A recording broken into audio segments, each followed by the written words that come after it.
महाराष्ट्र राज्य शिवपानंद शेतरस्ता या चळवळीचे शरद भाऊसाहेब पवळे महाराष्ट्र राज्य शिवपानंद शेतरस्ता चळवळीचे प्रणेते अध्यक्ष आणि दादासाहेब पोपटराव जंगले पाटील महाराष्ट्र राज्य शिवपानंद शेतरस्ता चळवळीचे राज्य समन्वयक यांनी पोलीस अधीक्षकांना निवेदन दिले आहे। यामध्ये शिवपानंद शेतरस्त्याच्या नंबरीचे सर्वेक्षण करून नंबर हलवण्यासाठी दंड सुरू करा। जिल्हाधिकाऱ्यांनी जिल्ह्यातील सर्व तहसील कार्यालयातील प्रलंबित शेतरस्ता केसेस निकाली काढण्यासाठी तातडीने आदेश द्यावे। समृद्ध गावकऱ्यांसाठी गावासाठी ग्रामस्तरीय शेतरस्ता समित्यांची स्थापना करून समितीच्या कार्यवाहीमध्ये अहवाल शासनाने घ्यावा। चालू वहिवटीच्या प्रत्येक शेतरस्त्याचं सर्वेक्षण करून ग्रामपंचायतींना नोंदी करून आदेश देण्यात घ्यावे। शेतरस्ते बंद करणाऱ्यांवर फौजदारी स्वरूपाचा गुन्हा दाखल करा। शेतरस्त्याअभावी पडीक राहणाऱ्या शेतजमीन भूधारकास विनाअट नुकसान भरपाई देण्यात यावी। नकाशारोल शेतरस्त्यांच्या मोजणी आणि संरक्षण फी बंद करा। तहसीलदार प्रशासकीय कार्यालयाच्या मागे येणाऱ्या प्रत्येक अर्जाला उत्तर देणं बंधनकारक करा। शिवपानंद शेतरस्त्यांच्या हद्दीमध्ये निश्चित करून समृद्ध गावांसाठी दर्जेदार शेतरस्ते तयार करा। मुख्यमंत्र्यांसह संबंधित प्रशासकीय कार्यालयाकडे शेतरस्त्यांसाठी पाठपुरावा करूनही न्याय न मिळाल्यानं 16 डिसेंबरला नाशिक जिल्हाधिकारी कार्यालयावर शेतकऱ्यांच्या वतीनं पेरू वाटप आंदोलन करण्यात येईल असा इशाराही या निवेदनाद्वारे करण्यात आला आहे। शरद पवळे, दादासाहेब जंगले पाटील, प्रकाश शिवाजी होन, दीपक पोपटराव शिंदे, ज्ञानेश्वर यशवंत घोटेकर, भाऊसाहेब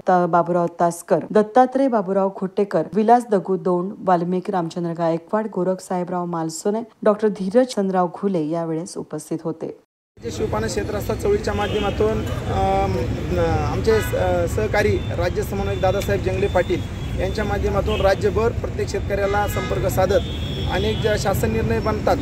मागील सरकारने बनवला, या सरकारने बनवला, पण त्याची अंमलबजावणी होत नाही आणि शेतरस्त्यासाठी शेतकरी रस्तेपिढी शेतकरी सगळेजण हेलपाटे घालतात, त्याच्या पिढी होत असतात। या संदर्भात आम्ही प्रत्येक जिल्हाधिकाऱ्यावर जाऊन या ठिकाणी पेरू आमचा हा पेरू शेतकऱ्याला एक लक्ष वेधण्यासाठी सरकारचं प्रशासनाचं मागील सरकारचं आणि या सरकारचं पण एक लक्ष वेधण्यासाठी आम्हाला न्याय मिळण्यासाठी या ठिकाणी पेरू देत आहोत। अनेक आमच्या शेतकरी आमचा मुख्य शेती आमचा मूळ व्यवसाय, निसर्गापासून प्रशासनापासून आम्ही आमचं संरक्षण करत आम्ही या ठिकाणी शेती करतोय। आमचे हार्वेस्टर असतील, JCB असेल, ट्रॅक्टर असेल, आम्हाला शेतात घेऊन जावं लागतात। त्यासाठी आम्ही या ठिकाणी आमचे जे रस्ते ब्रिटिशकालीन शिवरस्ते 77 वर्षापासून आम्ही या ठिकाणी संघर्ष करतोय।